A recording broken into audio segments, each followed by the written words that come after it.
Wow, and so sad. I mean, let's dive into the schools though, because I feel like that's especially sad because these kids, they're so young and they really are just getting this indoctrination. So tell us, how did critical race theory really start to not just infiltrate colleges, which is where I feel like it started? How did it really get into these lower schools, kindergarten age even? And do you feel like this is being pushed from the inside, from teachers who are woke, or is this kind of coming from the outside, from activist organizations and so on? Where did this really start with the lower schools?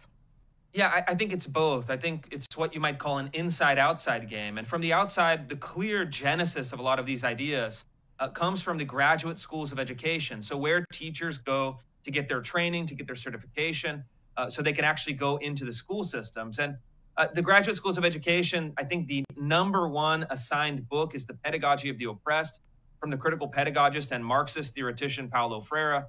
And then you have them pumping out the literature of white privilege, internalized white superiority, kind of oppression matrices, all of these things from the theoretical to the actual practical, tangible curricular materials.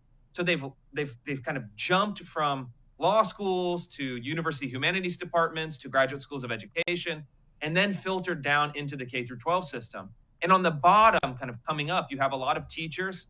I think the evidence that I've seen shows fairly decisively, particularly millennial women, kind of left-wing millennial women entering the teaching force, and they're just gobbling this stuff up. You can see them bragging about it on TikTok with their fancy multicolor hairdo, And they're they're teaching our very young people.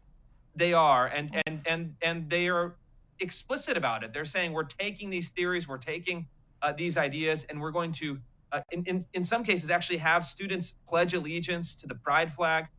In another case that I reported on, or that I kind of amplified recently, wasn't the original reporter that I amplified. A teacher was saying explicitly, "I'm trying to turn my students into revolutionaries, joining Antifa." These are the stories that are starting to bubble up, and parents are starting to get upset about it.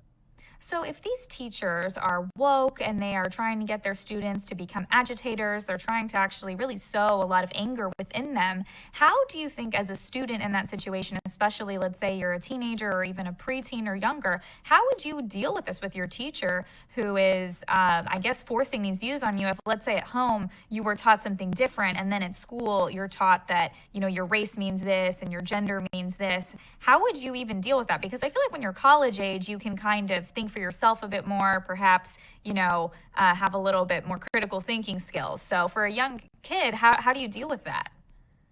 Yeah, I mean, I think you have to speak up. And I know it's kind of a personality question, right? I know when I was going through school, I had no problem talking back to the teacher when I disagreed, when I thought that the teacher was in the wrong.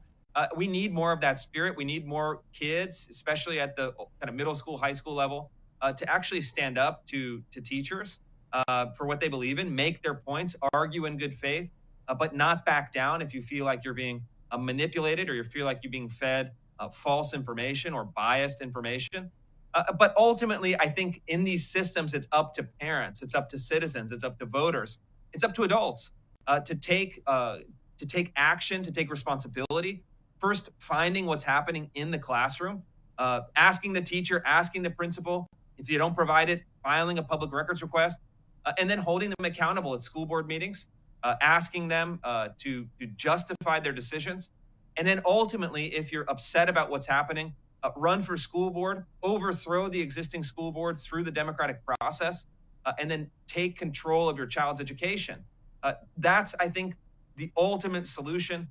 And then in the bigger picture, political solution, I think every child in America, regardless of income, should have the right to exit a failing public school. They should have the right to take those public school dollars, somewhere between $15,000 and $20,000 a year. And parents should have the right to take that money and apply it to the school of their choice, whether it's another public school, a public charter school, a private school, or a religious school. They should have the freedom to take their dollars towards an education that reflects their values.